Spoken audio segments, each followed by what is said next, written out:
हाँ जी, फोकटलाल, बताएँ क्या कहना चाहते हैं? नमस्कार सर। हाँ जी, नमस्कार। जी, बताइए।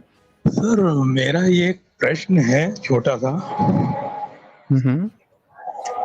कि जैसे पाली साहित्य जो है, हुँ, हुँ। तो इसका जो मतलब जो लिटरेचर मिलता है वो त्रिपिटक मिलता है, ठीक? ओके। तो त्रिपिटक से पहले का साहित्य उपलब्ध क्यों नहीं है? देखें, त्रिपिटक कंपाइल जब किया था बौद्ध भिक्षुओं ने, तो उससे पहले का साहित्य होगा तभी तो कोई कंपाइल करेगा ना। जी?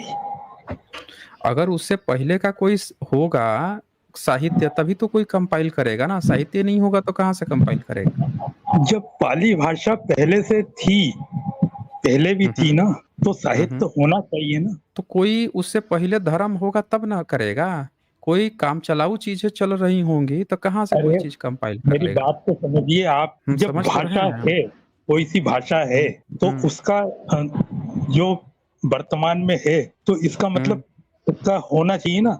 तो भगवान बुद्ध से पहले पाली है, कोई भगवान हुँ, बुद्ध हुँ। ने तो पाली का वो किया नहीं है, तो उन्होंने इसका किया है, पूरा उन पाली उन्हीं के वचनों को ही पाली कहा जाता है।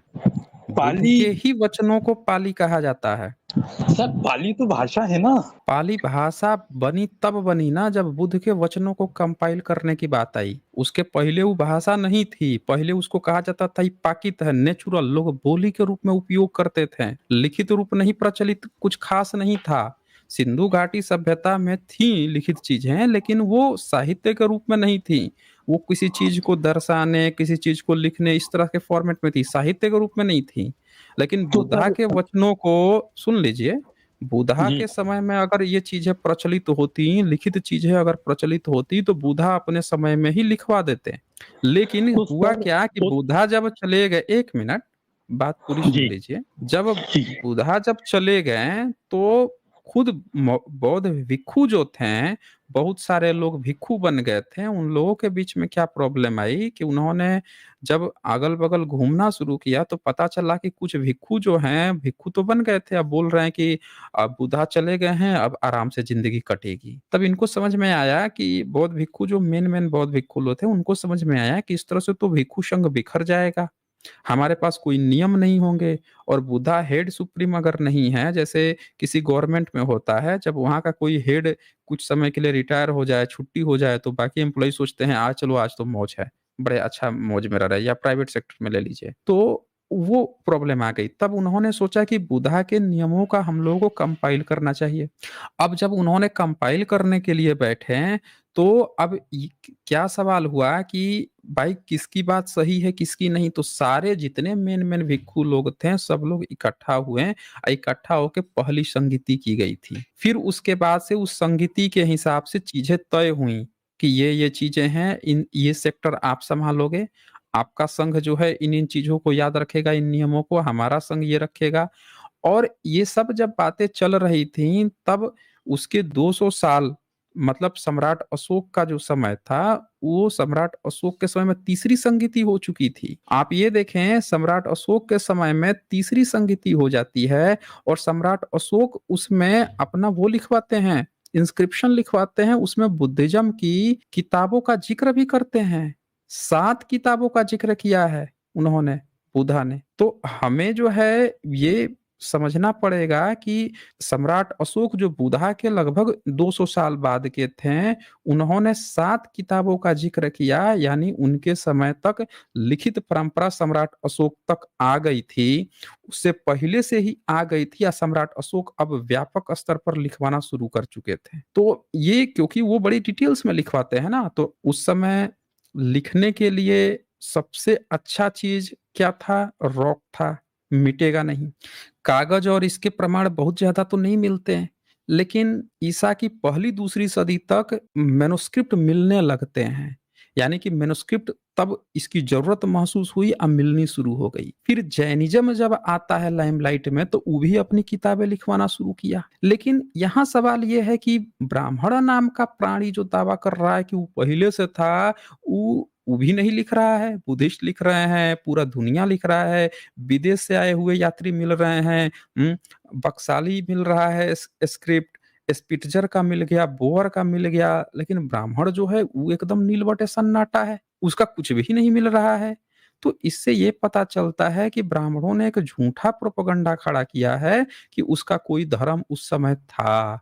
जिनका था उन सब ने अपना लिखवाया और उनके सबके सबूत मिल रहे हैं। हर एक कुछ ना कुछ तो ज़रूर ही मिल जा रहा है। तो अब आप ही बता दीजिए, अगर आपको ऐसा कुछ लगता है कि अगर जब भी उन्होंने लिखवाना शुरू किया बुद्धिस्ट ने, तो आपका अगर उसमें कुछ था ब्राह्मणों का, तब बता दीजिए कि उन्होंने कहाँ पे क्या लिखवाया, तो लोगों को समझ में आ मैं जाएगा। बात नहीं कर जी, रहा हूँ, बोलिए। मैं उनकी उनकी बात नहीं कर रहा हूँ, मैं ये कह रहा हूँ, हुँ, तो जैसे चार्वाक दर्शन है या आजीवक दर्शन है, तो इनका ये तो साहित्य चार्वाक तो फर्जी दर्शन है, काल्पनिक दर्शन है जो पिछले 1000 साल के अंदर बनाया गया है। और उसका जो कोई आजीवक सबूत ही है, नहीं है। आजीवक आजीवक है, आजीवक का मिलता है, आजीवक पुराना है, वो बुद्धा के समय का है। तो मैं ये कह रहा हूँ, जब बुद्ध जी के टाइम पे पाली भाषा थी, तो फिर वो आजीवकों का साहित्य तो मिलना चाहिए ना?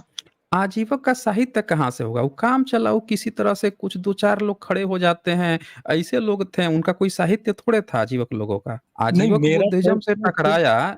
एक मिनट, आप जो हैं आजीवक जब बुद्धिज़्म से टकराया, तो आजीवक बचा कहाँ? वो तो पूरी तरह से खत्म हो गया ना। आजीवक बुद्धिस्ट के सरेंडर में आ गए थे, उनका क्या बचा था? वो आप उनकी मूर्ति कला देखेंगे आजीवकों की, तो हर एक जगह जहाँ भी वो खड़ा मिलेंगे, वो बुद्धा के साथ खड़ा मिलेंगे, उनका अपना कुछ था ही नहीं, ना उनको कोई मानने वाला था। ये बुद्धिस्ट लोग थे जिनके साथ वो खड़े हुए मिलते हैं ना, उनके साथ उनका अपना मिलता है। ये मैं आपको एक सीन दिखाता हूँ, ज़रा इसको देखिए।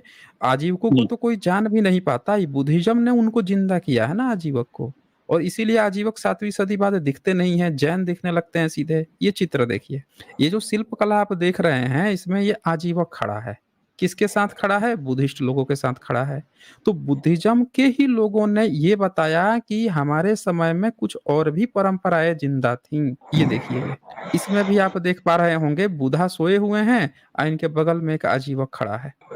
दिख रहा है आपको स्क्रीन पे? जी, जी।